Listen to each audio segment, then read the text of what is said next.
안녕하십니까, 박사입니다.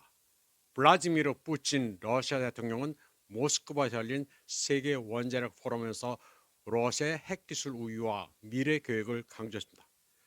그는 기술적 식민주의에 반대한다고 선언하면서 러시아가 파트너 국가들의 주권적 핵 개발을 지지한다고 강조했습니다. 푸틴 대통령은 이 자리에서 핵 연료의 95%를 재사용하는 폐쇄형 사이클 원자력 발전소를 포함한 혁신적인 사업들을 발표했습니다. 그리고 원자력 에너지가 지속 가능한 저탄소 세계 성장의 핵심 동력이라고 강조했습니다. 이 포럼은 러시아 원자력 산업 80주년과 원자력 산업 종사자의 날을 맞아 개최됐습니다. 세계 원자력 포럼에는 로사톰 회장과 벨라루시, 이디오피아, 미얀마 등의 여러 지도자들도 참석했습니다. 이와 관련해 러시아 매체 자르그라드는 유럽이 풍력 터빈을 연구하는 동안 러시아는 에너지 혁명을 일으켰다고 보도했습니다. 푸틴 대통령은 러시아 과학자들이 몇 년 안에 획기적 발전을 이뤄 핵 연료를 재사용하는 방법을 개발할 것이라고 말했습니다. 그는 러시아 원자력 산업은 곧 새로운 우라늄을 더 이상 필요로 하지 않을지도 모른다고 밝혔습니다. 이는 사용 후 핵 연료의 거의 전량 95%가 원자로에서 재사용된다는 것을 의미합니다. 이러한 메커니즘은 궁극적으로 방사성 폐기물 축적 문제를 거의 완벽하게 해결할 수 있게 해줄 것입니다. 고속 충성자로를 이용한 폐쇄형 사이클 원자력 발전소라는 획기적인 기술입니다. 러시아는 이 같은 세계 최초의 폐쇄형 원전을 2030년까지 톰스크 지역에서 가동할 예정입니다. 현재 톰스크의 위성 도시인 세베르스크에 있는 시베리아 화학 공장의 시범 발전 단지가 건설 중입니다. 로사톰이 운영하는 프로르입 돌파 프로젝트의 일환으로 구현되고 있습니다. 이곳에서 전문가들은 최신 기술을 시험하며 4세대 에너지로의 전환을 향한 첫걸음을 내딛게 됩니다. 이 단지에는 납 냉각제를 사용하는 브레스트 OD300 고속 중성자로를 갖춘 혁신적인 발전 장치가 들어설 예정입니다. 혼합 우라늄 플루토늄 실화물 연료를 사용해 가동될 예정입니다. 사용 후 핵 연료를 또다시 재처리하는 시스템인데 이는 원전용 우라늄 조달과 핵 폐기물 처분이라는 두 가지 문제를 해결합니다.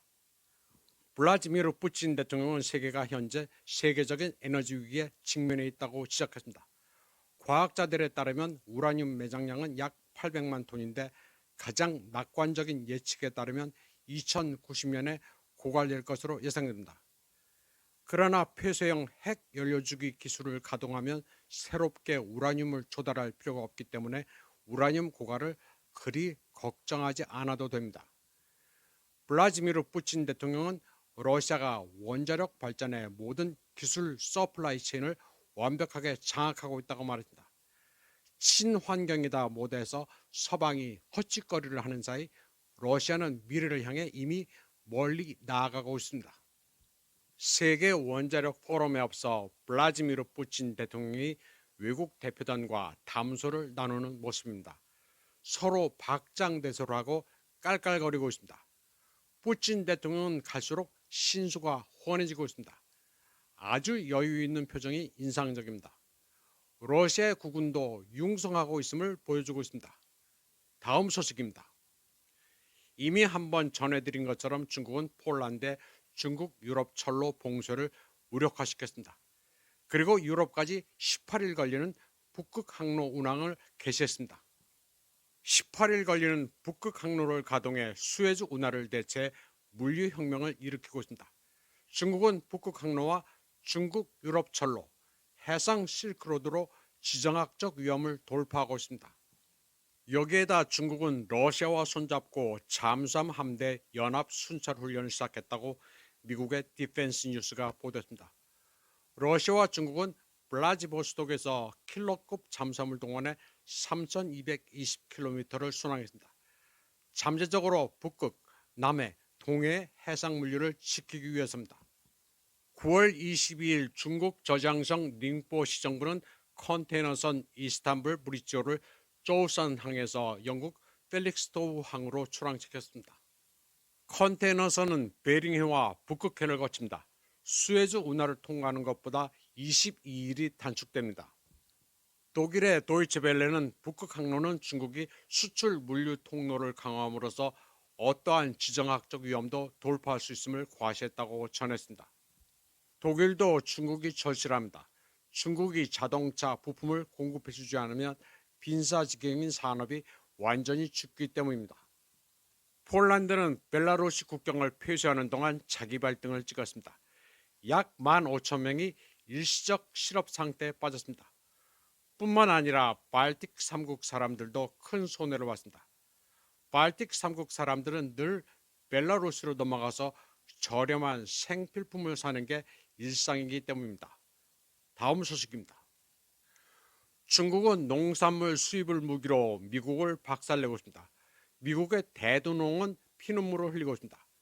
중국이 대두 수입처로 미국을 버리고 아르헨티나와 브라질로 눈을 돌렸기 때문입니다. 브라질은 원래 중국 편이지만 정권 초 미국에 붙었던 아르헨티나의 밀레이는 좋아서 입이 찢어졌습니다. 그리고 중국에 붙고 있습니다. 중국은 아르헨티나의 대두를 싹쓸이하고 있습니다. 한꺼번에 컨테이너선 10척에서 15척 분량의 대두 100만 톤을 사들였습니다. 또 8월부터 중국은 브라질로부터도 1049만 톤의 대두를 사들였습니다. 중국이 수입하는 대두의 85%입니다. 반면 미국으로부터는 지난해 11월부터 대두 수입을 아예 하지 않고 있습니다. 1,400만 톤에서 1,600만 톤에 달하는 미국산 대두가 판로를 잃었습니다.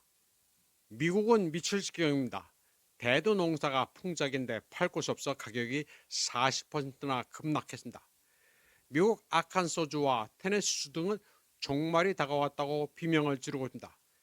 평생 동안 이런 적은 없었다고 아우성합니다. 대두 농업에는 미국 농민 50만 명의 밥줄이 달려 있습니다. 다음 소식입니다.